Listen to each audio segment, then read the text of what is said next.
Buenos días, nuestro grupo está conformado por Natalia Gómez, Paula Rodríguez y Carol Rubiano. Y nuestro tema es PCR en tiempo real e hibridación in situ. Para empezar, hablaremos de PCR en tiempo real o qPCR.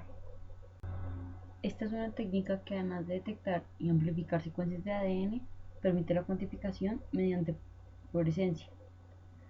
A diferencia de la PCR convencional, en la qPCR se utilizan procesos de amplificación y detección de manera simultánea, por lo que la cuantificación se da tras cada ciclo y no es necesario esperar hasta que se complete el total de los ciclos para obtener un resultado.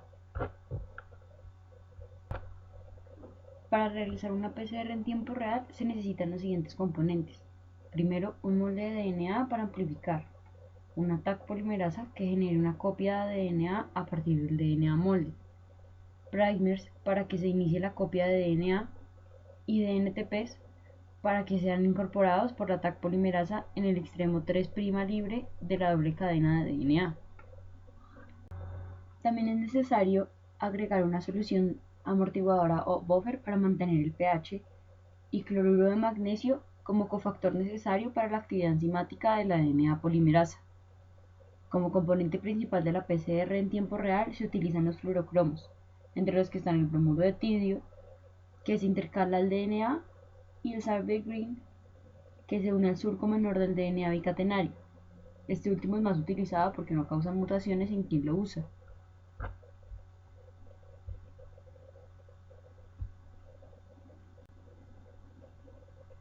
Al igual que en una PCR convencional, cada ciclo de la qPCR está compuesto por tres partes. El primero es la denaturalización del DNA por temperatura, aproximadamente 95 grados centígrados. El segundo es el anillaje, que sucede nuevamente gracias a la temperatura. Finalmente ocurre un proceso de extensión a 72 grados centígrados, que es la temperatura óptima para que la polimerasa se una y se extienda. El ciclo completo se repite hasta que se consiga el número de copias esperadas. En el caso de PCR en tiempo real, el cambio es específicamente en la sonda fluorescente, que al igual que el primer, se une a la cadena sencilla molde. Después de esto, la Taq polimerasa empieza a replicar y al llegar al extremo 5' de la sonda, que posee un fluorocromo, esta se libera emitiendo fluorescencia. Los nucleótidos unidos a la sonda se separan y la Taq polimerasa continúa con la elongación. La PCR se divide en cuatro fases: la fase lineal, la exponencial temprana, la exponencial y la finalización. El resultado de una PCR en tiempo real se visualiza en un gráfico de amplificación. En el eje Y se expresa la fluorescencia leída por el termociclador y en el eje X el número de ciclos. De esta forma, la curva de amplificación consta de una fase inicial donde la producción de fluorescencia o ADN producto está por debajo del nivel de detección. Luego, en la segunda fase se da un incremento de la fluorescencia de forma exponencial. Y en la tercera fase se produce el denominado CT o CP. En la cuarta fase, finaliza la reacción y se estabiliza la fluorescencia. El CT o CP que mencionamos antes en la fase 3 es un valor relacionado con el número de copias blanco que posee una muestra que se está evaluando, lo cual permite que a través de la qPCR se realice cuantificación con una alta sensibilidad y especificidad. Algunas ventajas de la PCR en tiempo real son la alta sensibilidad, la posibilidad de cuantificación, la mayor especificidad con el uso de sondas, la disminución del riesgo de contaminación, el poder monitorear todo el tiempo el proceso, la automatización, el uso de amplicones pequeños y su uso con transcriptasa reversa. Esta PCR ha permitido realizar con mucha eficiencia la medida de la expresión génica, con lo que se han logrado avances importantes sobre el cáncer, la expresión de marcadores y enfermedades infecciosas gracias a la cuantificación de la carga viral. La PCR en tiempo real se ha considerado como una de las técnicas moleculares más importantes para la medición de la replicación y de la carga viral en seres humanos y en suero y en muestras de tejido en animales. Inicialmente esta técnica se empleó para la medición del virus de la hepatitis C y del VIH en el suero de pacientes humanos infectados. Su uso se ha aplicado a muchas especies virales. Algo importante de esta técnica es que se puede realizar a partir de virus cultivables o no cultivables. Esta técnica se fundamenta en la propiedad de la transcriptasa reversa para realizar la conversión del RNA de cadena sencilla a DNA copia, seguido de la replicación de las polimerasas. En este caso, permite detectar fragmentos del genoma del virus de la influenza y cuantificarlos de manera simultánea mediante el incremento de los productos del DNA durante la reacción. Los indicadores que cumplen los criterios para las reacciones de RT-PCR se seleccionan a partir de las regiones de genes altamente conservados, lo que limita la región de alta tasa de variación en el gen de cuestión. Algunas veces se requiere incorporar bases degeneradas para asegurar la amplificación del RNA viral de los subtipos de influenza. Su utilidad reside en la capacidad de poder demostrar mediante el uso de una sonda marcada con un isótopo radiactivo la presencia de determinada secuencia de ADN o ARN complementaria en la muestra a estudiar.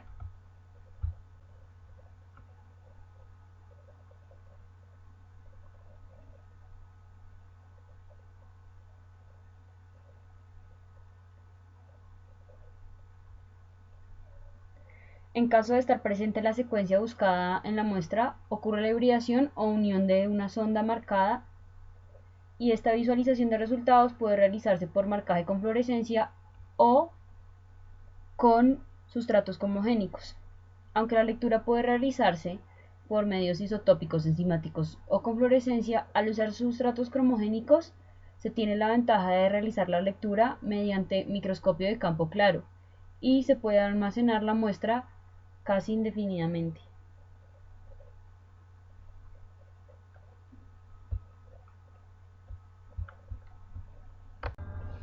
Entre los pasos y consideraciones para realizar la hibridación in situ se encuentra primero la generación de ácidos nucleicos marcados para una detección posterior. En este caso es necesario colocar células en un filtro especial, lisarlas para liberar el DNA y denaturalizar este DNA. El segundo paso es la fijación de tejidos seccionados para preservar morfológicamente el material biológico. Las fijaciones fuertes permiten una buena preservación de la morfología celular. El seccionamiento de los tejidos puede ser realizado en un criostato. Excelentes resultados se han obtenido seccionando la muestra con este criostato y la ventaja de este método es que permite la posibilidad de fijar después de seccionar. El tercer paso es la preparación del tejido, para incrementar el acceso del ácido nucleico marcado y minimizar los pegados inespecíficos. Las técnicas más comunes incluyen el tratamiento con solventes orgánicos como el etanol o el metanol para permeabilizar las células removiendo las membranas lipídicas y el tratamiento con proteasas para facilitar la accesibilidad al RNA o DNA de interés. La digestión con proteasas es un paso crítico. Una digestión insuficiente o la sobredigestión puede afectar sustancialmente la intensidad de la señal, así como la morfología. Esta digestión es seguida de una refijación, de lo contrario la desintegración del tejido ocurrirá. Algunos otros métodos de preparación son la inactivación endógena, enzimática, el tratamiento con RNasas, HCl y otros detergentes. La hibridación de la sonda marcada es el cuarto paso, aplicando esta directamente en cromosomas o tejidos. La hibridación depende de la capacidad que tenga el DNA denaturalizado de renaturalizarse con la cadena complementaria en una temperatura que sea justo debajo de su temperatura de fusión. El quinto y último paso es el lavado selectivo para remover las sondas que no se hibridaron. En el caso de sondas RNA, los lavados pueden llevarse a cabo con ribonucleasas degradando todas las cadenas sencillas. Y así quedan únicamente los híbridos de doble cadena, lo que aumenta la especificidad y baja el ruido de fondo. La sensibilidad de la técnica depende de algunos factores como el efecto de la preparación del tejido sobre la retención y la accesibilidad del ADN blanco o el ARN, del tipo de sonda y de la eficiencia de su marcación. También influye la accesibilidad del método utilizado para la detección de la señal y del efecto de las condiciones de la hibridación in situ sobre la misma hibridación. La hibridación in situ tiene un papel muy importante en la patología molecular para detectar translocaciones cromosómicas, aplicaciones genéticas y para la identificación de agentes infecciosos.